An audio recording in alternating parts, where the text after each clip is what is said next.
मोए बिनी ब्याही ले जाए कह दीजो मुरली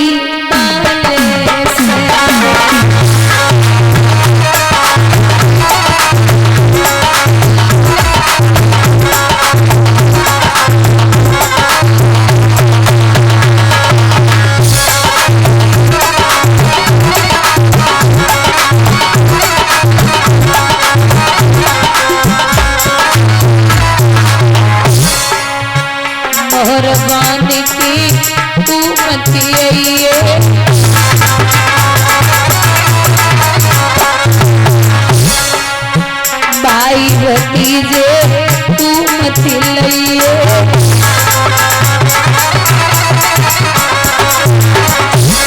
मत कननाली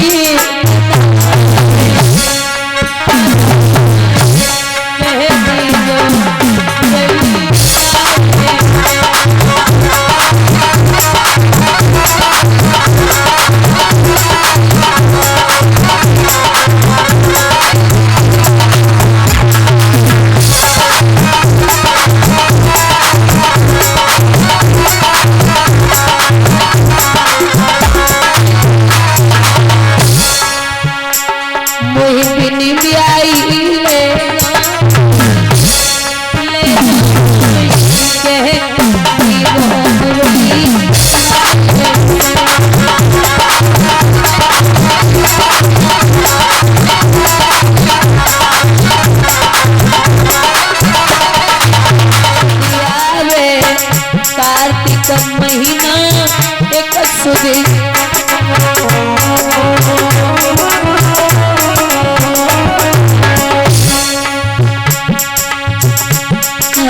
हमने खिलावे तखत सुधी भैया की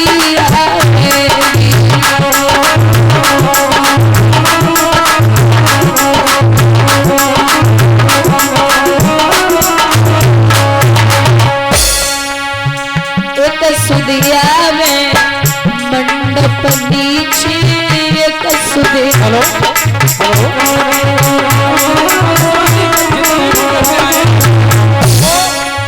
कोई दान करने आगे आगे खड़ी हो जाए हम किन पे पहने बात सत सुदी भैया की आवेगी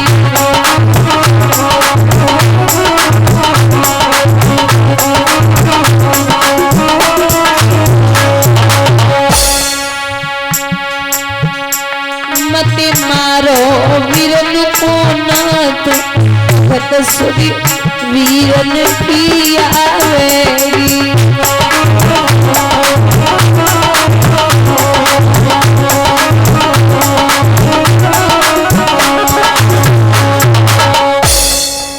भगवान ने छोड़ दिया प्रभु रुक्मिणी को लेकर के आए हैं द्वारिका नगरी में।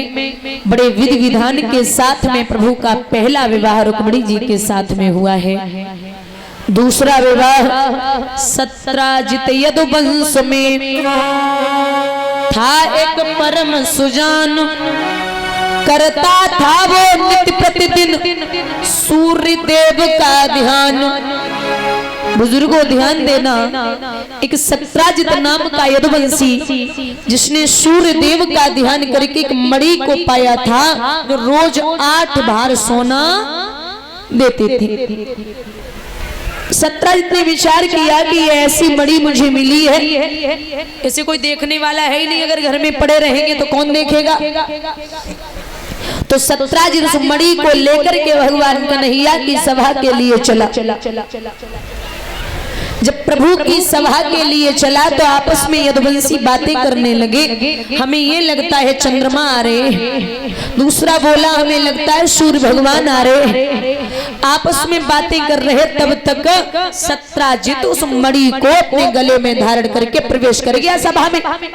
इतनी चमकदार मणि थी जिससे चंद्रमा भी लज्जित हो जाए, लेकिन महाराज वो इतनी चमकदार मणि के आगे प्रभु ने जरा सा मुस्कुरा दिया, और जैसे ही गोविंद मुस्कुराए उस मुस्कुराहट ने मणि को जुगनू बना दिया।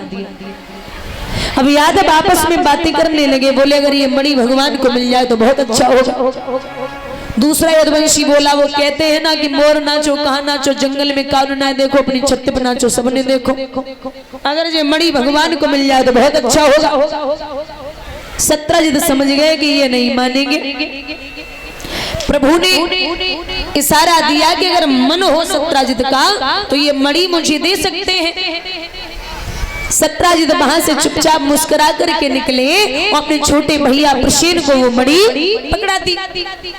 प्रसेन ने जवाब दिया, आप हमें लाइए, यदुवंशियों का दिमाग खराब हो चुका है। अरे वो कुछ चीज सोचते ही नहीं है कि क्या लेना और क्या देना है। आप भाई ये मणि मुझे दे दो। तो प्रसेन उस मणि को गले में धारण करके शिकार खेलने के लिए चला। पहुंचे जंगल में तो सिंह ने प्रसेन का वध कर दिया और उस मणि को दांतों तले दबा करके जामवंत की कुटिया से होकर के निकला। तो जामवंत ने उस सिंह का वध कर दिया और उस मणि को अपनी गुफा में रख लिया। महाराज 10-15 दिन है गए, जब प्रसेन लौट के नए आए तो प्रसेन की पत्नी ने विचार किया कि हमें ये लगता है कि हमारे पति अब लौटने वाले नहीं है। वो तो ये सोच रही है कि वो शिकार खेलने गए थे और वापस नहीं आए, लेकिन सत्राजित के मन में ये विचार आया कि हमें ये लगता है कि उस मणि की लालसा में भगवान कन्हैया ने हमारे भैया प्रसेन को वध करवा दिया। अब आप ये बताइए, सोचने वाली बात है, जब लोगों ने भगवान को कलंकित करने से नहीं छोड़ा तो हम और आपको भगवान की कृपा से लोग कैसे छोड़ सकते हैं। जब प्रभु पे लोगों ने उंगली उठा दी तो हम जैसे लोगों को भगवान, वो समाज कैसे छोड़ देगा।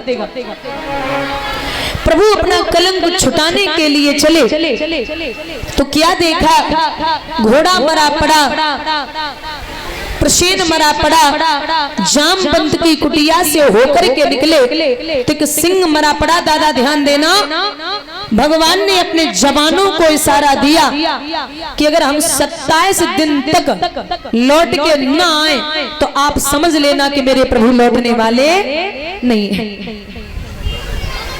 जैसे ही अंदर कदम रखा तो अंदर था एक विशाल भवन जिसमें थी ललना पड़ी हुई और उस ललना के ही पलने में वो सुंदर मणि थी पड़ी हुई। कन्या एकाएक चीख पड़ी, कन्या की माँ भी रोने लगी। अब जामवंत और केशव में कछुआता पाई होने लगी। भगवान में और जामवंत में 27 दिन तक युद्ध चला।